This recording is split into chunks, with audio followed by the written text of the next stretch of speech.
दोस्तों very good morning to all of you. Target study है क्योंकि आज के इस शानदार वीडियो में मैं सौरभ गुप्ता आप सभी का तहे दिल से स्वागत करता हूं। दोस्तों आज के हमारे शानदार वीडियो में बहुत ही इंपॉर्टेंट क्वेश्चन करवाने वाला हूं।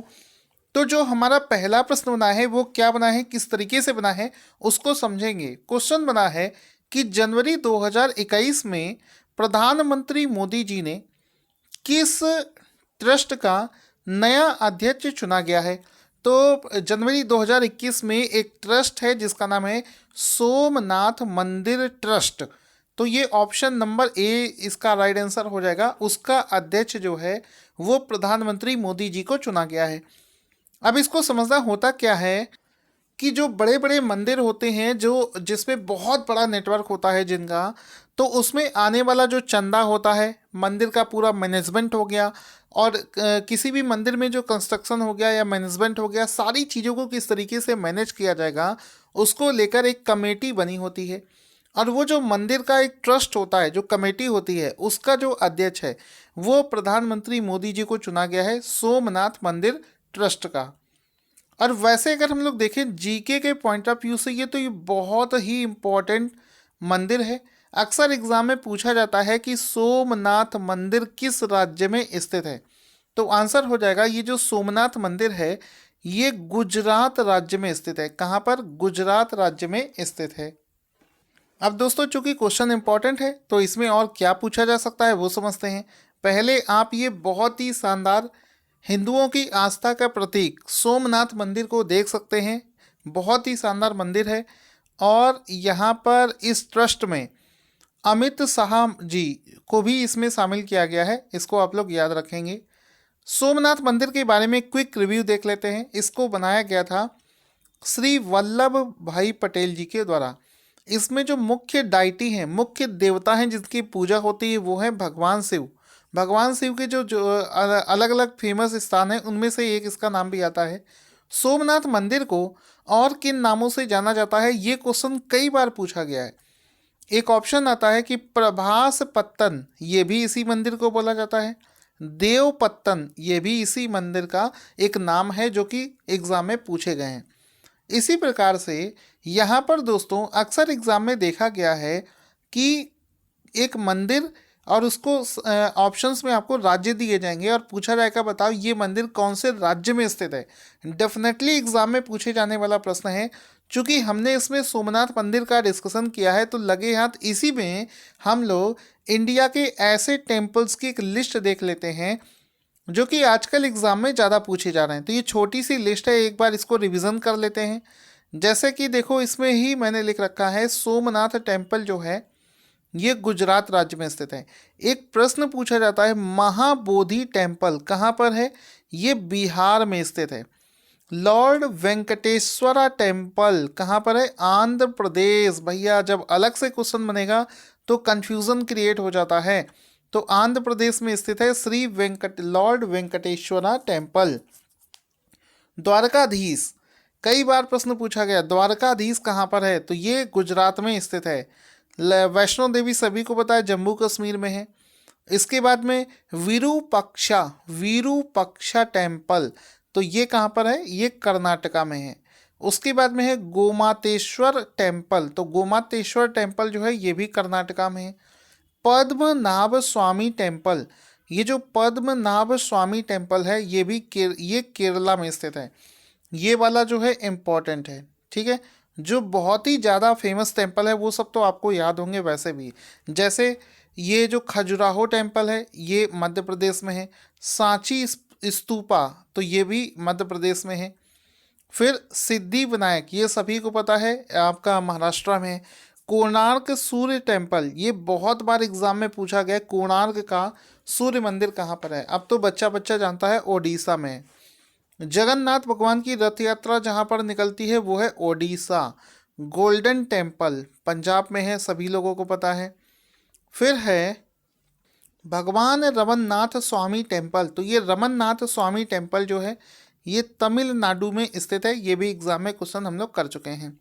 उसके बाद में हमारा आता है मीनाक्षी टेम्पल, तो ये आता है तमिलनाडु में। फिर आ जाता है आपका रंगनाथ स्वामी टेम्पल, ये भी तमिलनाडु में आता है। फिर राजगोपाल स्वामी टेम्पल, ये आता है तमिलनाडु में। आगे चलते हैं, नटराज मंदिर तमिलनाडु, विश्वनाथ टेम्पल उत्तर प्रदेश, बद्रीनाथ उत्तराखंड, यमुनोत्री उत्तराखंड, गंगोत्री उत्तराखंड। तो ये हमने जो पूरी लिस्ट जो क्विक रिवीजन कर लिया है, इससे हमें लगभग 1-2 क्वेश्चन आपको एग्जाम में मिल जाते हैं। तो बहुत ही इंपॉर्टेंट क्वेश्चन था जिसको हम लोग कर चुके हैं। चलते हैं अगले क्वेश्चन की तरफ। दोस्तों बहुत ही शानदार अगला क्वेश्चन बनेगा, डीआरडीओ ने किस नाम की एक मोटर बाइक एम्बुलेंस को हाल ही को सीआरपीएफ को सौंपा है? तो आंसर हो जाएगा रक्षिता। हाल ही में डीआरडीओ ने एक मोटर बाइक एम्बुलेंस बनाई है। ऐसे क्षेत्रों में मोटर बाइक एम्बुलेंस की ज़रूरत पड़ती है जहां पर तत्कालीन सेवा देनी होती है। सकरी जगह पर कार नहीं जा सकती है, वहां पर बाइक ही जा सकती है। ऐसे जगह पर भी मोटर बाइक एम्बुलेंस पहुंच सकती है। तो रक्षिता नाम से ये जो मोटरसाइकिल एम्बुलेंस है, ये डीआरडीओ ने किसको दिया है? सीआरपीएफ। तो डीआरडीओ ने सीआरपीएफ को ये प्रदान किया है। ऑप्शन नंबर ए इसका राइट आंसर हो जाएगा। रक्षिता नाम से ये जो बाइक है ये दिया गया है। अब ये बहुत ही शानदार मतलब कह सकते हो पहल है। इसमें डीआरडीओ ने इतने बैलेंस तरीके से इस बाइक को डिज़ाइन किया है, आप खुद इसको देखोगे, मैं खुद देखकर शॉक्ड हो गया था, खुश हो गया था कि देखो इसको बाइक के ऊपर में इस तरीके से झुकी हुई ये एक चेयर बनाई गई है जिसको हम लोग निकाल के बाहर भी रख सकते हैं। तो क्या होता है, जब भी किसी पेशेंट को लेना होता है इस बाइक एम्बुलेंस पर, तो इस चेयर को मूव होने वाली ये डिटैचेबल चेयर है, डिटैच हो सकती है, अलग हो सकती है। इसको अलग करके पेशेंट को इसमें बिठा दिया जाता है। फिर 2 लोग इसको पकड़ के इस तरीके से इसको यहाँ पर फिट कर देते हैं। और इसमें ऑक्सीजन, ये देखो छोटा सा ऑक्सीजन का सिलेंडर हो गया। पेशेंट को नाक में देखो ये ऑक्सीजन दे रहे हैं। तो ये जो छोटे छोटे मेडिकल इक्विपमेंट के साथ में फिट होते हुए ये जो बाइक है, इसका नाम है रक्षिता। और इसको डेवलप किया है डीआरडीओ ने और सौंपा गया है सीआरपीएफ को। बाकी आप टेलीग्राम से मेरा पीडीएफ डाउनलोड कर लेना, वहाँ पर और भी जानकारी इसके बारे में दी है, उसको आप पढ़ सकते हैं। फिर देखो, चूंकि इसमें डीआरडीओ और सीआरपीएफ दोनों की बात हुई है, तो याद रखना ये वाले पॉइंट्स को कभी मत भूलना, एग्जाम में आपसे बहुत पूछे जाते हैं। सीआरपीएफ के डायरेक्टर जनरल महानिदेशक का क्या नाम है? तो डॉक्टर एपी महेश्वरी उनका नाम है। डीआरडीओ के जो सचिव और अध्यक्ष हैं उनका नाम है डॉक्टर जी सतीश रेड्डी। डीआरडीओ का हेडक्वार्टर है दिल्ली में और इसकी स्थापना 1958 में करी गई थी। ये वाला प्रश्न जो है ये आरआरबी एनटीपीसी, तो आरआरबी एनटीपीसी में ये बहुत बार रिपीट हुआ है कि डीआरडीओ की स्थापना किसने करी, कब हुई थी? 1958 में डीआरडीओ की स्थापना करी गई थी। दोस्तों इसके बाद में हमारा जो शानदार क्वेश्चन बनता है वो ये बनता है कि डॉक्टर हर्षवर्धन को डब्ल्यूएचओ के कौन से सेशन, कौन से सत्र के कार्यकारी बोर्ड के अध्यक्ष के रूप में अपॉइंट किया गया है? तो इसका राइट आंसर हो जाएगा option number C 148। Option number C इसका राइट आंसर हो जाएगा कि 148वां जो सेशन है उसके अध्यक्ष के रूप में इसको अपॉइंट किया गया है। तो ऑप्शन नंबर सी इसका राइट आंसर हो जाएगा कि डॉक्टर हर्षवर्धन को डब्ल्यूएचओ के 148वें सेशन का अध्यक्ष बनाया गया है। ऑप्शन नंबर सी इसका राइट आंसर हो जाएगा। और ये जो सेशन था ये 18 से 26 जनवरी के बीच में आयोजित किया गया था। आपको बताना चाहूँगा कि वर्ष 2021 का डब्ल्यूएचओ ने घोषित किया है वर्ष 2021 को ग्लोबल सॉलिडेरिटी एंड सर्वाइवल का वर्ष। यानी कि डब्ल्यूएचओ ने वर्ष 2020 को ग्लोबल सॉलिडेरिटी एंड सर्वाइवल का वर्ष जो है घोषित कर दिया है। डब्ल्यूएचओ का जो हेडक्वार्टर है ये है जेनेवा, स्विट्जरलैंड में। और इसके जो डायरेक्टर जनरल हैं उनका नाम है टेड्रोस एडनोम। ठीक है, ये इसके डायरेक्टर जनरल का नाम है। इसी प्रकार से हम लोग आगे चलते हैं। डब्ल्यूएचओ का इस बार 148वां जो सेशन हुआ है उसकी बैठक में वर्ष 2020 को किस तरीके के वर्ष के रूप में घोषित किया गया है? तो वर्ष 2020 जो है, जो कि कोरोना से ग्रसित रहा है, इसको science year of the science यानी कि विज्ञान वर्ष के रूप में इसको घोषित किया गया है। ऑप्शन नंबर ए इसका राइट आंसर हो जाएगा कि 148वां जो WHO का सेशन था, इसको वर्ष 2020 का साइंस ईयर ऑफ साइंस यानी कि विज्ञान वर्ष के रूप में घोषित किया गया है। इसी प्रकार से दोस्तों जो 2020 जो कोरोना वाला था, ईयर ऑफ साइंस था, और 2021 को मैंने आपको बताया कि year of global solidarity and survival, इसका वर्ष घोषित किया है। ये दोनों ही पॉइंट सबसे ज़्यादा इंपॉर्टेंट है एग्जाम के पॉइंट ऑफ व्यू से। अगला क्वेश्चन बनता है, खेलो India Zanskar winter sports and youth festival 2021 कहाँ पर शुरू किया गया है। फिर से देखेंगे कि Khelo India Zanskar winter sports and youth festival 2021 को कहाँ पर शुरू किया गया है। तो आंसर हो जाएगा ऑप्शन नंबर ए, लद्दाख। तो इसको लद्दाख में शुरू किया गया है, ऑप्शन नंबर ए इसका राइट आंसर हो जाएगा। साथ ही साथ में लद्दाख के जो लेफ्टिनेंट गवर्नर हैं उनका नाम है राधा कृष्ण माथुर। आपको पता होगा बाकी राज्यों में गवर्नर होता है और जो यूनियन टेरिटरीज होते हैं वहाँ पर लेफ्टिनेंट गवर्नर की पोस्टिंग होती है, जिनका नाम है राधा कृष्ण माथुर। क्वेश्चन बनेगा कि हाल ही में विश्व वीर आहूजा को किस बैंक के प्रबंध निदेशक और CEO के रूप में पुनः अपॉइंट कर दिया गया है। तो आंसर हो जाएगा RBL, ऑप्शन नंबर 20 का राइट आंसर हो जाएगा कि इनको हाल ही में RBL के प्रबंध निदेशक और CEO के रूप में अपॉइंट किया गया है। ऑप्शन नंबर 20 का राइट आंसर हो जाएगा। तो यहाँ पर हम लोग देखेंगे विश्व वीर आहूजा का फोटो, जिनको हाल ही में RBL का, ये आप इनका फोटो देख सकते हैं एक बार फिर से, RBL का CEO अपॉइंट कर दिया गया है। इससे पहले भी ये उसी के CEO थे। RBL बैंक के बारे में अगर डिस्कस करें, स्थापना हुई थी 1943। हेडक्वार्टर, ये वाला क्वेश्चन जो है मोस्ट रिपीटेड क्वेश्चन है, RBL का हेडक्वार्टर कहाँ पर है। तो मुंबई महाराष्ट्र में इसका हेडक्वार्टर है। इसकी टैगलाइन क्या है, अपनों का बैंक। ठीक है, तो ये इसकी टैगलाइन है, अपनों का बैंक। किसका बैंक, अपनों का बैंक, ये इसकी टैगलाइन है। उसके बाद में क्वेश्चन बनेगा कि भारत सरकार ने किस दिन को प्रतिवर्ष पराक्रम दिवस मनाए जाने की घोषणा करी है। तो आंसर हो जाएगा ऑप्शन नंबर डी, 23 जनवरी।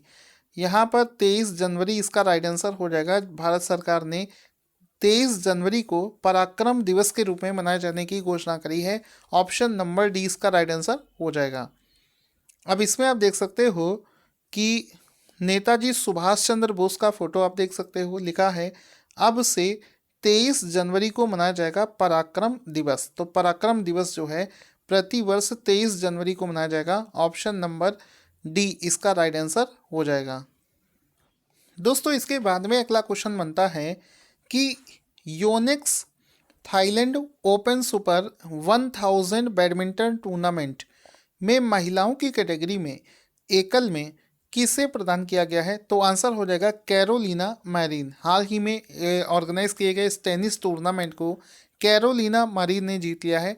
योनेक्स थाईलैंड ओपन को कैरोलिना मैरिन ने जीत लिया है। ऑप्शन नंबर 20 का राइट आंसर हो जाएगा। जो कैरोलिना मैरिन है ये स्पेन देश की रहने वाली हैं, स्पेन की खिलाड़ी हैं।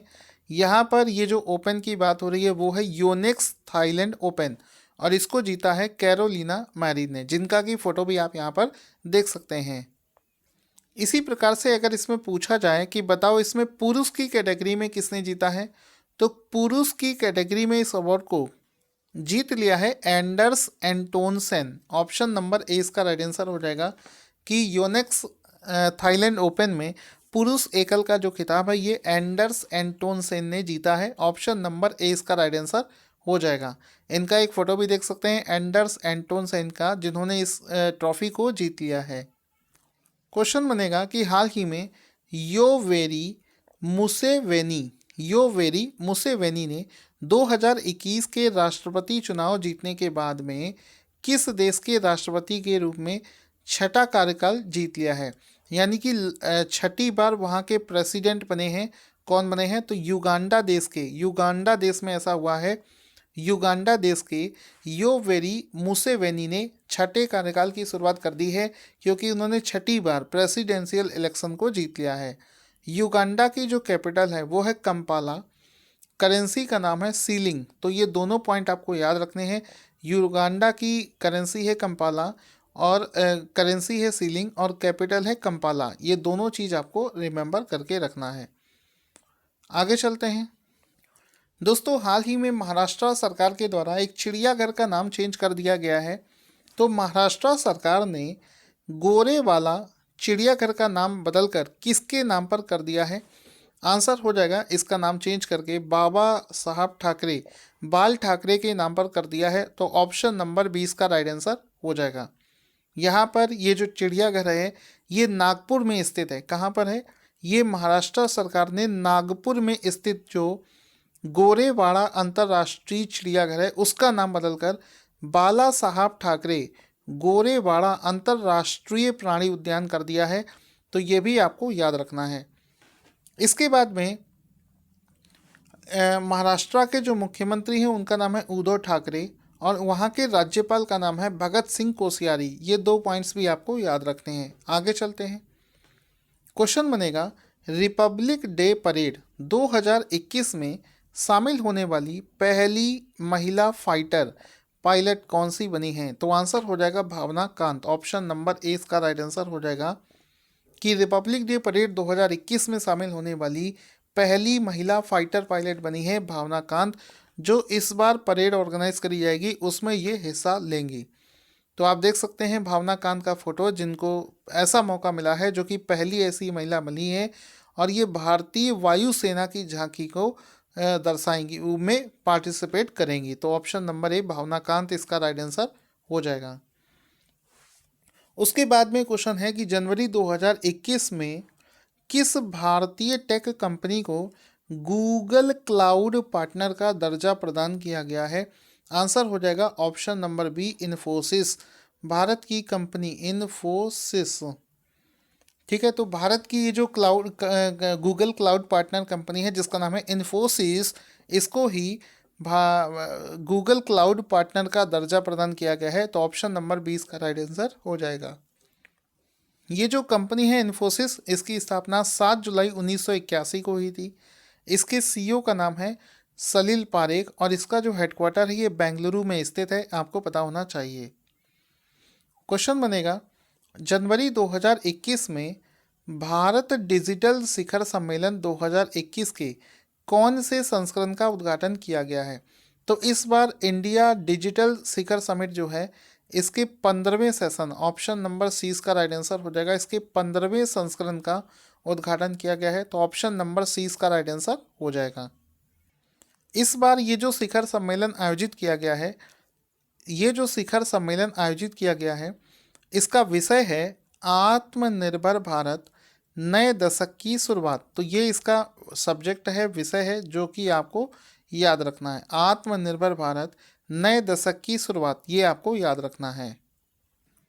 फिर उसके बाद में क्वेश्चन है किस देश के प्रधानमंत्री जिनका नाम है मार्क रूट और उनके पूरे मंत्रिमंडल ने इस्तीफा इस्तीफा दे दिया है? तो नीदरलैंड के जो प्राइम मिनिस्टर हैं जिनका नाम है मार्क रूट, तो नीदरलैंड के जो कह सकते हो प्रधानमंत्री हैं मार्क रूट, उन्होंने अपने पूरे मंत्रिमंडल के साथ में इस्तीफा देने की घोषणा कर दी है। ऑप्शन नंबर ए इसका राइट आंसर हो जाएगा। अब बड़े दिनों के बाद में हमने नीदरलैंड को पढ़ा है, तो पूरे वर्ल्ड के मैप पर देखते हैं ये देश कहाँ पर है। ये यूरोप में एक छोटा सा देश है, आप यहाँ पर देख सकते हैं, ये है नीदरलैंड की लोकेशन। वहाँ की कैपिटल का नाम है एम्स्टर्डम और वहाँ की जो करेंसी है वो है यूरो। तो ये दोनों पॉइंट्स भी आपको याद रखने हैं। दोस्तों आज का क्वेश्चन जिसका आंसर आपको देना है कि किस संगठन ने डॉपलर वेदर रडार का निर्माण किया है? अपना आंसर कमेंट बॉक्स में लिखना ना भूलें। Thank you for watching this awesome video.